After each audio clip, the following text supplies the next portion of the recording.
SSC GD के लिए ये वाला क्वेश्चन हमारा काफ़ी इंपॉर्टेंट है। तो ये हमसे यहाँ पे पूछ रहा है, संसद के दोनों सदनों की संयुक्त बैठक के दौरान अध्यक्ष की भूमिका कौन निभाता है। अच्छा, ये हमारा पॉलिटिक्स का क्वेश्चन है, ठीक है। तो चलिए हम इसको समझते हैं थोड़ा सा थ्योरी के बेसिस पे। कैसा होता है कि जो हमारी भारत की जो संसद होती है वो दो सदनों से मिलकर बनी होती है, लोकसभा और राज्यसभा।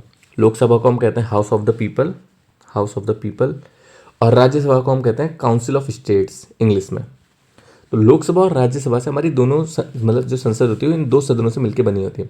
अब कभी कभी ऐसा होता है ना कि किसी साधारण विधेयक बोले तो इंग्लिश में जिसे कहते हैं ऑर्डिनरी बिल, उसके लेके दोनों के सदनों के बीच में सहमति नहीं बन पाती है।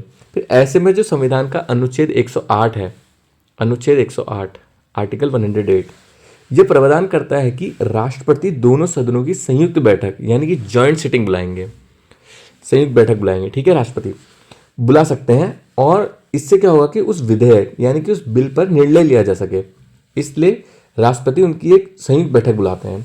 ये हमारा अनुच्छेद 108 के अंदर आता है। अब इस संयुक्त बैठक की अध्यक्षता यानी कि इसका चेयरपर्सन कौन होगा, ये हमसे सवाल पूछ रहा है।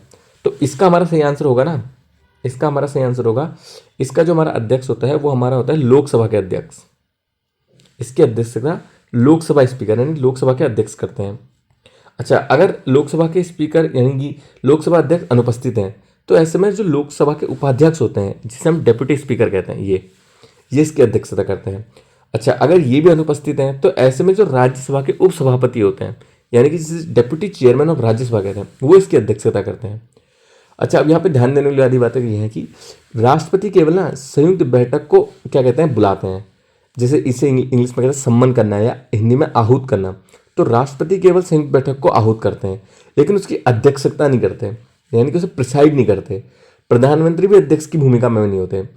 और राज्यसभा के जो सभापति, उपराष्ट्रपति जिसे हम कहते हैं, वाइस प्रेसिडेंट इंग्लिश में, वो भी इसकी अध्यक्षता नहीं करते क्योंकि संविधान में ये अधिकार सिर्फ लोकसभा के अध्यक्ष को दिया गया है, ठीक है। लोकसभा अध्यक्ष को ये दिया गया है। अच्छा, इसकी एक छोटी सी ट्रिक है जिससे आप इसको याद कर सकते हो। जॉइंट सिटिंग हो या मीटिंग, स्पीकर करेंगे प्रिसाइडिंग, यानी कि संसद की संयुक्त बैठक में हमेशा लोकसभा अध्यक्ष ही अध्यक्षता करते हैं।